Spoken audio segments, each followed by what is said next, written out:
From the swamps of Acadiana to the Mississippi Gulf Coast and everywhere in between, from the city where the spirits that haunt the streets at night outnumber those served in its bars and restaurants. Welcome to Paranormal Talk. And good evening, everyone. Welcome to Paranormal Talk with the New Orleans Ghost Hunters. I'm your co-host, David, and I'm here in the studio all by myself, and Mark is going to be joining us via telephone from Gulfport, Mississippi. And Mark, are you there? I'm here. How do I sound? Like you're on the telephone. Okay, well, good. That means I'm on the show. Good. Right now, our producer is trying to connect with author Chris Kullstrom, who is in Transylvania, and we're going to hopefully have her on the show tonight, but he doesn't see her logged in yet. So, we're going to be talking tonight. No, go ahead. I had tried to contact Chris earlier today. I sent her a message on Facebook and to see if she was there about calling in tonight. I know in Transylvania it's like 2 o'clock in the morning right now. And we may end up actually doing some pre-recorded interviews with her because Transylvania is kind of hard. They don't have the technology that we have here. So if he's having trouble, that might be what it is. Yeah, no, I did get a message from her on Facebook, and she said she was going to be joining us tonight because she was all hopped up on coffee. And I think from here on out we might be trying to do some pre-recorded articles with her. But anyway, Darren, any luck contacting Chris? Chris isn't there, so maybe she might be joining us in a little while. So anyway, what are we going to be talking about tonight?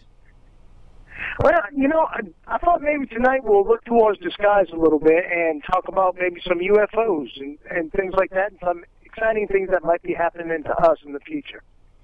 So that's a good thing. All righty. You have anything on paranormal news? No, actually, paranormal news is very. Find anything? Yeah, paranormal news has been very, very slow lately. That's why we haven't really been doing much of it. So hopefully things will pick up. It really hasn't been. You know, there's just not much going on in the world. But, you know, I do have a challenge that I would like to put out there right now. As you know, we are really skeptical about a whole bunch of things, and this is kind of... Before I do this, I need to check something real quick. Me and David are real skeptical about psychics and mediums and people who can predict the future. That's always been one of our things that we were kind of not sure about, and I always wanted to come up with a test to see if people can use it. Do you have any idea where I'm going with this, David? No, but I'm curious. Okay. I am putting up $200 of my own money. $200 of my own money. And I will get to you. This isn't sponsored. This isn't anything. If somebody can call the show by 8 o'clock and answer one of two questions, they got two questions they can answer. If they answer either one of these questions correct and we're able to verify it, I will give you $200 of my own money. Okay. Are we gonna see what the questions are now, or are we gonna wait till they call in? No. We're gonna, you know, that would be a good question. That would be call me up and tell me what my question is going to be. But no, my first question is, I want the coordinates of the missing Malaysian airplane. Great question. If you were really, That's a great question. Yes. Give me I don't want to know your theories on it. I want to know the coordinates so that we can get the plane found. My second question, same one that we've always asked. Tell me where Jimmy Hoffa is buried so that I can verify it. There you go. So that's the challenge for anybody out there who claims to be psychic. Hey, I got an idea. Maybe people who have a ghost box can ask the question on a ghost box and get the answer. Well, why not? I mean, come on, if this plane crashed in the ocean, then you should have 239 ghosts walking around right now just trying to tell people where they're located at. Well, you know. And that's not happening. Well, you know, speaking of the ghost box, should we let the cat out the bag? We can. I thought about releasing this information, and go ahead and let it out the bag. That we are working on our very own ghost box? Yes. Yes, we are deep in work with it right now. We are making a ton of progress that I never thought I would be able to make, and progress that we never thought we'd be able to make together, working on this thing. Right. And not only have we not only have we found the truth in it, we've also perfected it. Well, that's good because, you know, our original intention with this box is to actually get a ghost box that captured ghosts and not to capture aliens. Right, that's true, correct. So what we've done is we took the original designs of the ghost box. And as you know, I know a whole bunch of people who are in electronic fields and all that. I talked to them about it, see what they could do, told them the theories behind it of what was put forth by Frank Sumter, showed them his original schematics, asked them, can you improve on this? And they said, yeah, let's give it a try. Because, you know, we've always been skeptical about it. Right. So what they've done is they've opened up, I mean, I'm taking credit for it, but I have actual people helping to work on this. They've looked into Frank's box, they've looked into the schematics, and they've taken apart a new box. And what they have done is they have actually removed some components that was inside the box, and they've actually replaced it with other components. And the box is much bigger now. That's the only downfall, that the box is much bigger than the original box. But it goes much further than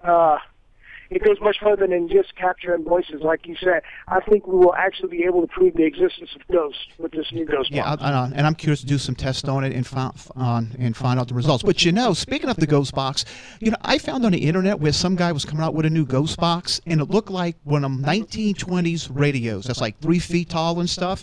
And when I first saw this, I thought he was making fun, making a parody of the ghost box. And actually, he was quite serious. And what's embarrassing to me is that there's ghost hunting groups out there that actually want to buy this box and use it for investigating. And how embarrassing to the paranormal field are we going to look when somebody walks in their house what looks like a 1920s radio and say, yeah, we're going to use it to do a ghost hunt? People are going to laugh at them. They're going to laugh at us. Well, you know, ours is not as big as that. Ours is a little bit bigger. Well, it's a good size bigger, but it's not like the old-time radios or something like that. Well, was it an old radio, or what was it, that he was just turning the knobs on, or what was his idea? I really don't know, because when I first saw it, I thought he was making a parody of the ghost box. And if you ever look at the old footage of the news, like when people are sitting around their radios listening to the attack of Pearl Harbor, you know, it's like that big wooden-looking radio. It's about 3 feet tall. That's what this thing actually looks like. And like I said, I thought he was making a parody of the ghost box, but evidently he's serious because there's groups out there that want to get their hands on one. Why? I don't know. Well, and that brings up the issue, you know, of, say we do have success with our box, which I believe we will, because early tests are showing a lot of positive results.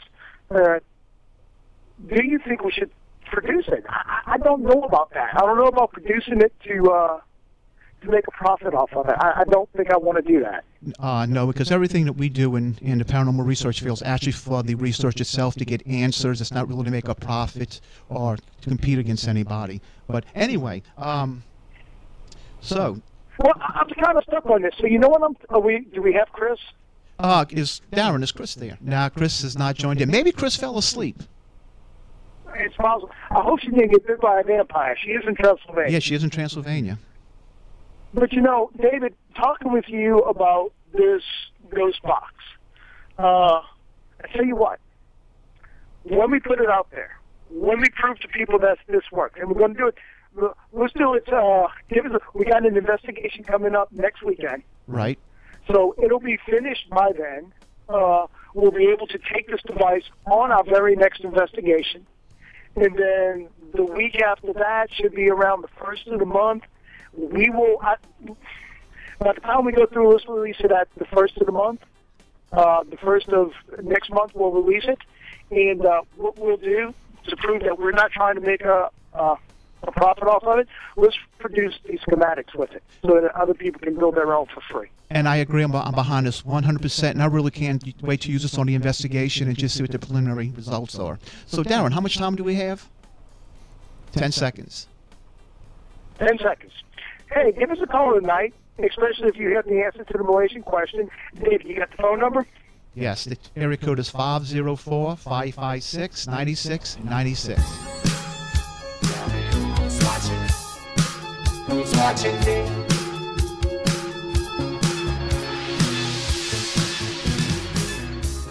And welcome back to Paranormal Talk with the New Orleans Ghost Hunters. And Mark, are you there? Hello? Yeah, Mark, yeah, he's there. Anyway, hey, I do have a little paranormal news. You know that Whitney Houston's house is for sale in New Jersey? Really? Yes, it's for sale, and the real estate agent claims that her ghost might be haunting the house. With a crack pipe? I have no idea, but say that. they're only asking, I think it's $1.3 or $1.5 million, which is a steal for a house like that. So maybe we ought to think about buying it so we can do a ghost hunt. Yeah, especially if it has the ghost of Whitney Houston. There is another way I can prove that nobody is a psychic, and because I know I would have failed this test. What I want you to do is I want you to go back to the early '80s. Okay. If somebody would have walked up to you and said, I bet you $100 you answer me this, who's going to overdose first, Billy Idol or Whitney Houston? What everybody would have picked? Oh, definitely Billy Idol. Billy Idol would have been picked. The man was kicked out of Thailand for partying too hard. And what happens? Billy Idol's still making music and performing, and Whitney Houston overdosed. I know that's kind of totally off the topic of paranormal, but I always found that absolutely amazing. It's like, who would have ever saw that one coming? Well, no. Now here's their chance to prove if they're really psychic. Call the show at area code 504-556-9696 and let us know where that missing aircraft is at. Mm-hmm. Well, make sure they know it's the Malaysian airplane. Because exactly. They'll try to pull something on us. Right. With a missing Malaysian airplane, or where Jimmy Hoffa is buried at, that we can verify it and recover his body. It's actually Malaysian Airlines Flight 370, carrying 239 people. Have you been following that at all, David?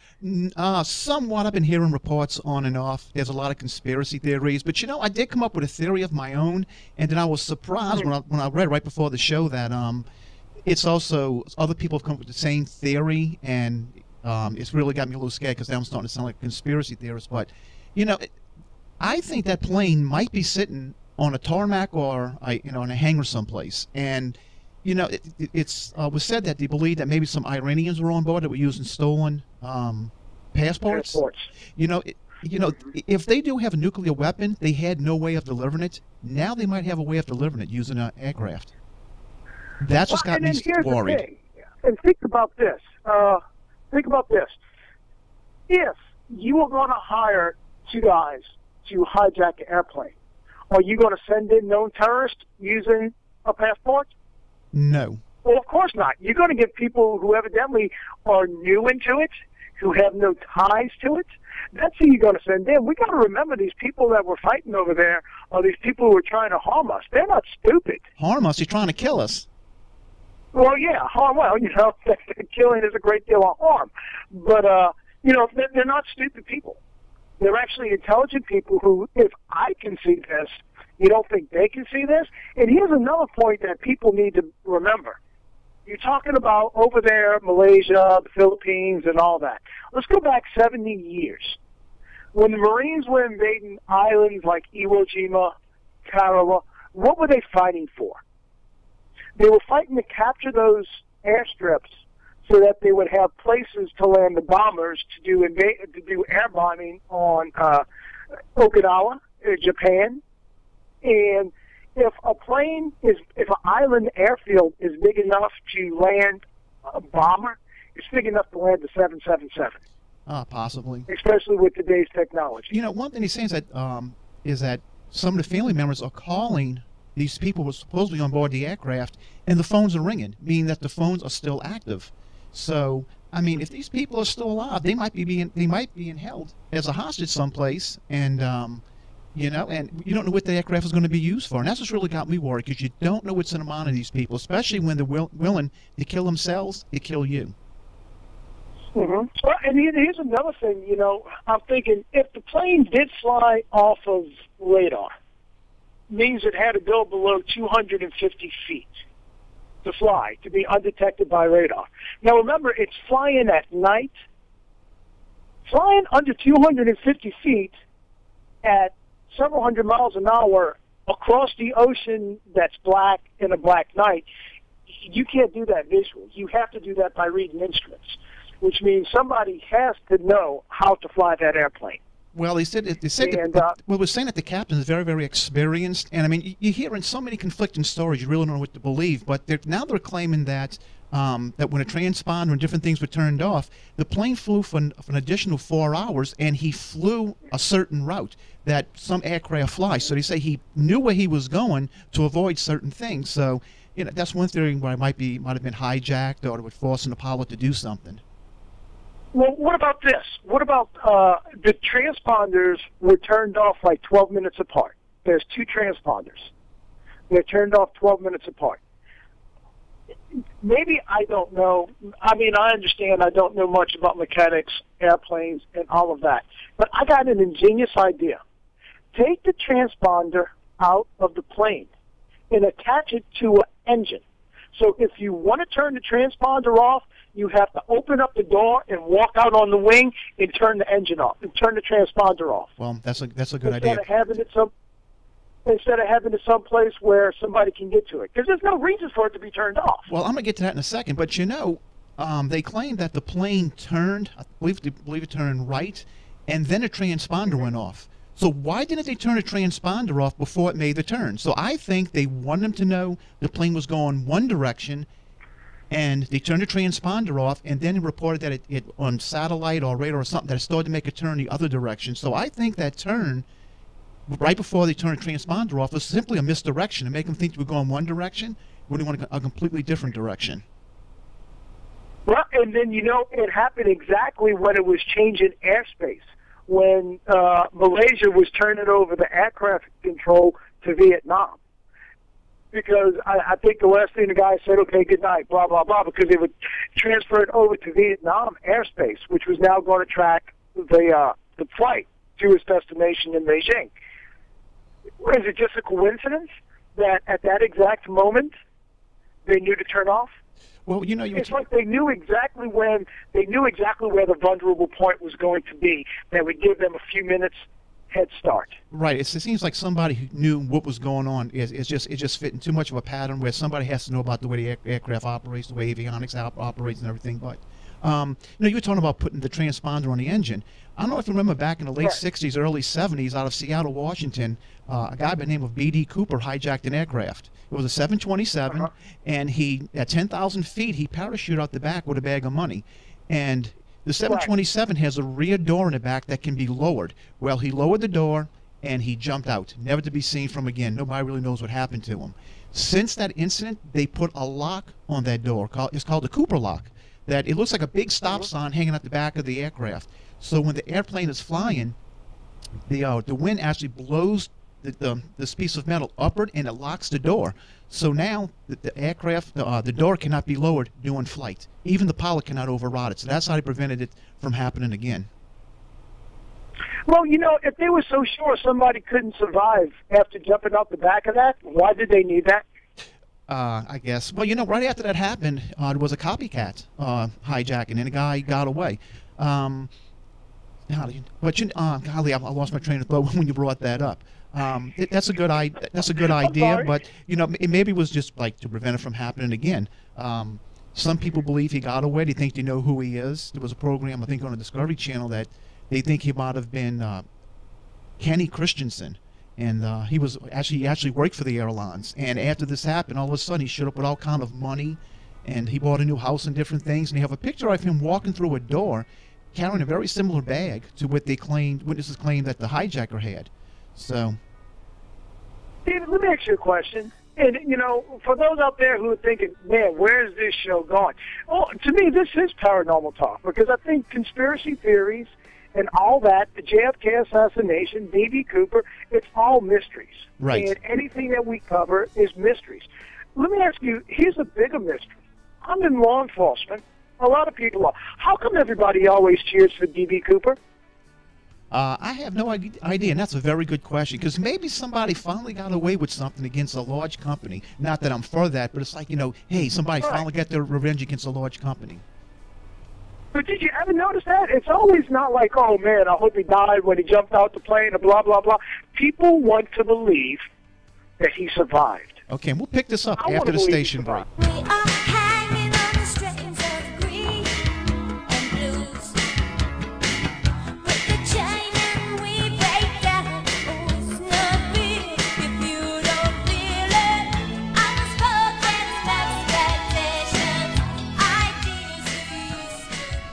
And welcome back to Paranormal Talk with the New Orleans Ghost Hunters. And if you want to join us in our conversation, you can join us here at area code 504-556-9696. And you know, tonight what we're talking about is not really paranormal. And we're never really meant to talk about this. We're going to talk about something different, but we kind of got off on a little tangent. But Mark, are you still there? Yeah, he's there. Here, but I can hear him laughing. I kind of enjoy going off on these tangents. Yes, but you know, we were last talking about B.D. Cooper, and I'm going to tell a little story about B.D. Cooper and why I think people might have hoped he got away. But for those who are unfamiliar with it, I believe it was the late 60s, early 70s. I'm really, really fascinated with this story. I've read all kind of books on it. And there was a gentleman by the name of Dan Cooper. He used the name Dan Cooper. And he bought a ticket with cash, and he got on I believe it might have been a TWA flight that was heading for Seattle. Can't remember exactly where he left out of. It might have been Portland, Oregon. Soon after the plane takes off, he hands a note to the stewardess, and he shows her a briefcase what appears to be a bomb on the inside. So the plane continues on its way to Seattle, and he wants the plane to land. And when it does, everybody gets off, but he stays on board along with the flight crew. And passengers who were on the plane had no idea anything was going on. He had no idea the plane was hijacked because, I mean, that's how quiet he kept everything. So the plane lands in Seattle. Everybody gets off the plane. I think he demanded, it might have been $100,000, which was a lot of money. It was $200,000, and he asked for 4 parachutes. Well, they later found out they believed that one of the parachutes was a dummy. That he told them where he could get the parachutes from or something like that, or they had to get these parachutes in a rush. And he actually got them from a skydiving school. And the guy that gave them to him later said he believes one of them was a dud parachute. But anyway, so you give him the money, they give him the parachutes, and the plane takes off. And he wanted him to fly down to Mexico, and it was going to stop in Reno, Nevada to refuel. But anyway, the plane takes off, and he tells the pilot to fly at 10,000 feet, lower the landing gear and the flaps, and at which speed to fly at. So everything he told them, he knew all about the aircraft because he knew which speed it needed to fly with all the flaps down and the landing gear down, which is right above stall speed. So they actually had 2 jets that were following it at a distance. So he takes the bag of money, and he cuts up one of the parachutes, and using the shock cords, he ties the rope around the bag of money, and he ties one around his waist. And he goes to the back door of the aircraft, and he jumps out. Now they're not sure about where he jumped out at because he was throwing some of the remaining parachutes. He was throwing them out the back. They claimed it was homing devices in them, and they didn't know actually which one he was using, but it had to be the last one, because I mean it was nobody on board to take and throw out the other ones. Also, the flight crew reported that there was a change in pressure, and he believed that's when the back door lowered and he jumped out, and he was never seen from again. They did find some of the money on a bank in a river, but actually what happened to him, nobody really knows. It's theorized that his name was Kenny Christensen. He worked for the airlines, and he had a grudge against the airlines, and he resembled the drawing very, very much. And like I said, after this happened, he shows up with a lot of money. He bought a house. He had money to spend and everything. So they think it might have been Kenny Christensen, but he actually died before they could really prove it was him. I got a question. And listening to you tell that story, did he get on the airplane originally with any carry-on luggage? No, he had on a long coat, and he had a briefcase that was reportedly a bomb, but it turned out to be nothing. Now, the FBI is still investigating the case, and they do have cigarette butts that he was smoking, and he was drinking bourbon, and I believe they still have the glass and stuff. Now, this guy, Kenny Christensen, did have a brother, and what I can't understand is, why don't he take DNA samples from his brother and then compare it to the DNA that was on the cigarettes and see if it matches, to see if he's from the same family? Then he can find out if it was really Kenny Christensen or not. Yeah, I mean, that would make sense, but I was wondering, he had on a long coat. Do you think he might have had his own parachute on him? They don't know that, but they do. Some witnesses said that it looked like he had another pair of clothes or something on underneath his clothes, because you can see it sticking out the bottom of his pants. And they believe he might have did that to stay warm when he jumped out. 'Cause he was saying at that altitude, that cold, there was no way he could have survived. But if he had a layer of clothes underneath that, he could have survived. And also, the stewardess reported seeing him tying the shock cord around a bag of money and around his waist. This is a way that the military would do things. If you ever see like the old World War II and stuff like that, the way they would tie their gear to him right before they hit the ground, would release it and let it fall on its own.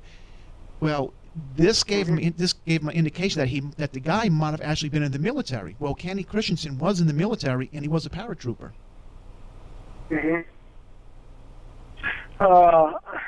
They're saying, despite the publicly generated by the book, the FBI is standing by its position that Christensen cannot be considered a prime suspect. They cite a poor match of eyewitnesses' physical descriptions, which eyewitnesses have actually said they match his descriptions, a level of skydiving expertise above that predicted by their suspect profile, in an absence of direct incriminating evidence. So listen to this: a level of skydiving expertise above that predicted by their suspect profile. So they're saying he was actually better than the guy they think could have done it. Possibly, but they claim that nobody can make that jump and survive. Which you know what? Right after that, there was a copycat hijacking. A guy jumped out and he made it. And every year, there's a group of people that actually do that jump. It's kind of like a traditional thing. They do the jump. The thing is, they do it in the daytime, but they make the same jump and they all survive. So they proved it is doable. They're not doing it with $200,000 attached to them in this great desire to get away. Fear is a great motivator for people to do things that nobody believes they can ever do. Right. Well, and I think you got to take that into account too.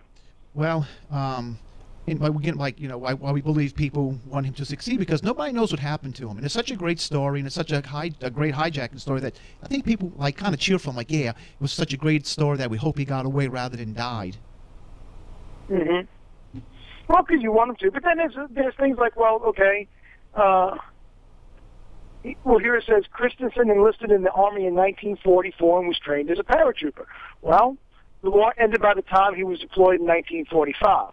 But he made occasional training jumps while stationed in Japan with occupations in the late 1940s. So, yeah, he was military trained. And could he pull it off? I'd like to think he could pull it off. Well, we went way out on a tangent here.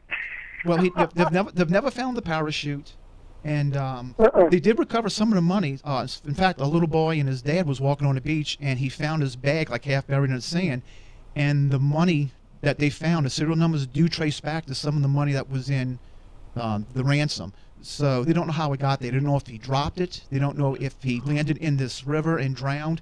And because right before that, the river was dredged. And it's a theory that maybe the dredge picked up this bag of money and threw it out on the bank, and that's how the money got there. But they've never found the rest of the money. It was like $10,000 they found. They never found the rest of the money.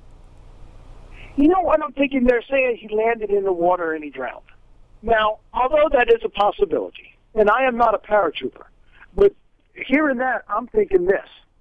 Our boys who are paratroopers, when we train them, we probably train them how to survive situations like that. I'm pretty sure they have either the emergency releases on their parachutes that they can get out of them quickly, or they would have had a knife on them that they could have reached. Because, look, guys in combat need to get out of their parachutes quickly. They get hung up in trees. They land in water. They land in not proper – they're not landing in open fields all the time, So they need to get – so wouldn't he have been trained how to escape quickly if he landed? If he went through all this planning, you don't think he would have had a knife on him to cut himself free? Well, that is a very good point. But then there is another alternative. Maybe he was using a dud parachute. Maybe he jumped out and it didn't open. So who knows? That's a parachute too. Who knows? Who knows? Well, it's a good thing. But you know what this Malaysian flight reminds me of, just watching it the next few days? And I'm trying to run this scenario through my mind also. You're going to know it as soon as I say it. Flight 19. Flight 19. That rings a bell. What is Flight 19? Flight 19 is a training flight from Florida. Oh, the Bermuda Triangle. Yes. Oh, it's funny you bring that up because today I was listening to the radio and some lady called in a radio show and said she believes that, well, she thinks the plane might have gone into like this Hong Kong version of the Devil's Triangle. And the Christmas show that we did, it was coming from the Eiffel Club, Albert and I talked about the Bermuda Triangle, and it's not what people think it is. It's a lot of hyperbole and stuff. And anyway, Flight 19, they believe that they know what happened to the aircraft. They simply ran out of fuel. And what's interesting is that some guy has been studying the Flight 19 for years. And we got 1 minute left. I'll tell it real quick. He's been studying Flight 19 for years, and the correspondence between the tower and the plane and everything. And he thinks he knows what happened to him. And Jeff, Darryl, how much time we got? We got 50 seconds. Anyway, we'll cover that after the break. Yeah, but anyway, what happened was these planes were out on a training mission, and they mysteriously disappeared, and he don't know what happened to them. So the theory is that they disappeared in the Bermuda Triangle. But if you go back and look at what happened in the Bermuda Triangle, a lot of it's hyperbole, a lot of the ships that have sunk that they actually found, a lot of it's planes that crashed that they actually found.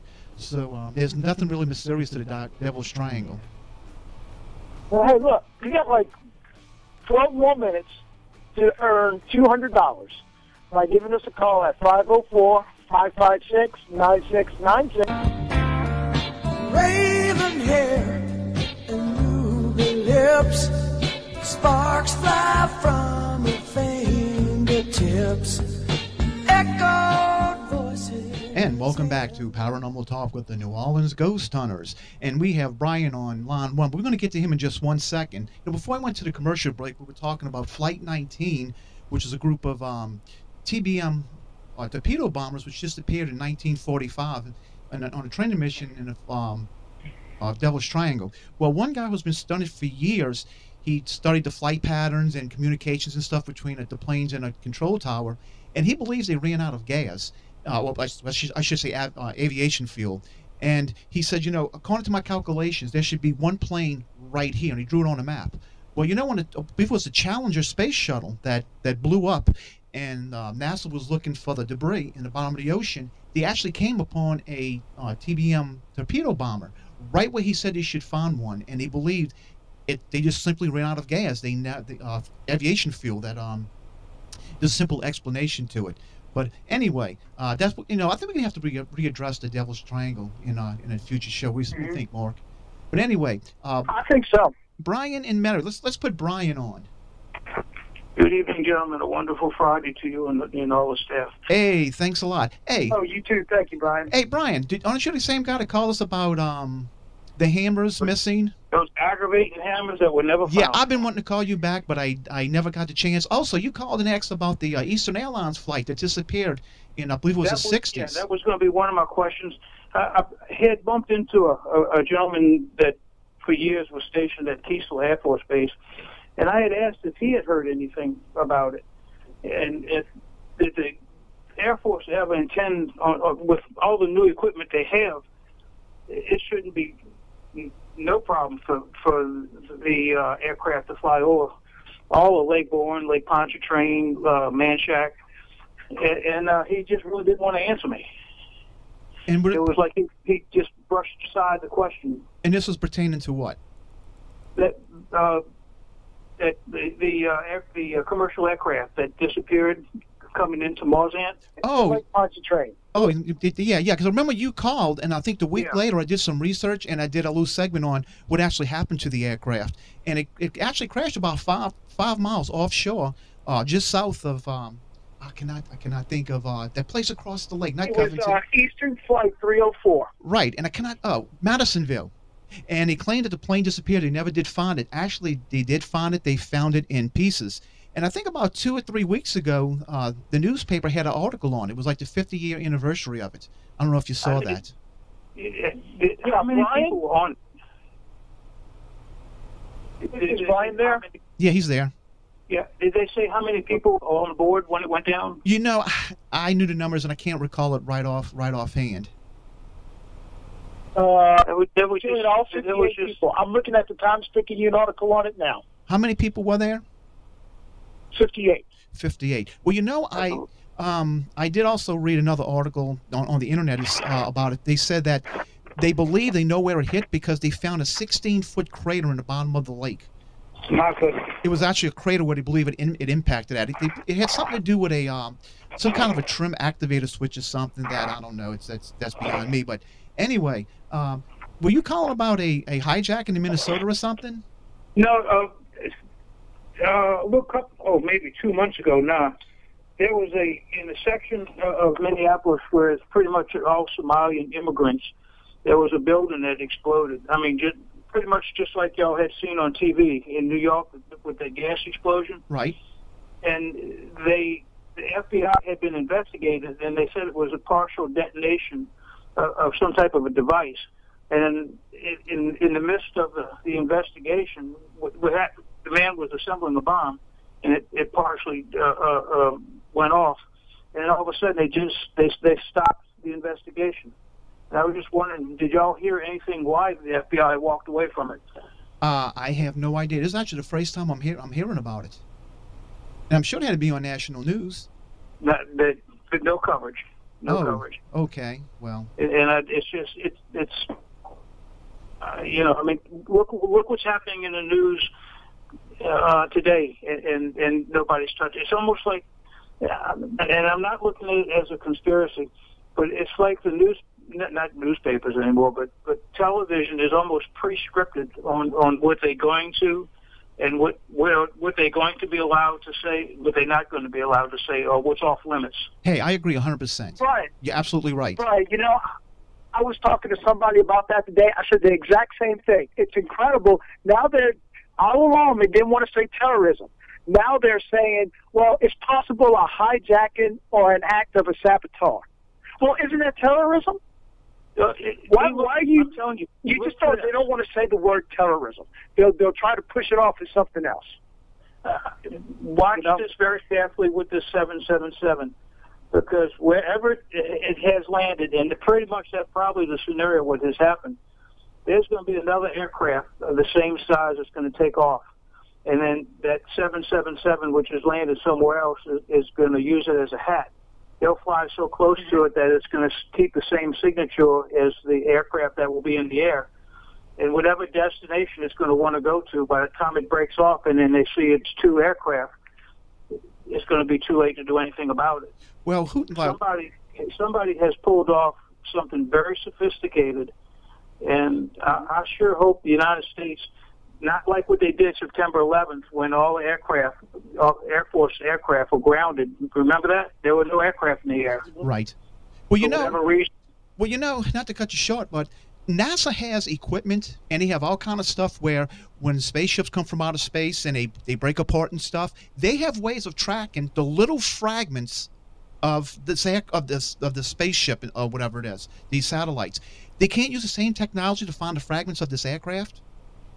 Either they don't want to, or they have, and they don't want the information out. That's a good possibility. But you're I talking. think that's what it is. But you were talking about flying close to another I think aircraft. They don't want it out. You know Well, what? And this is the other part of it. About 3 weeks ago, on national news, Fox and I believe CNN said it. They pretty much said the entire eastern seaboard was unprotected. That they did not have the radar systems to pick up any low-flying.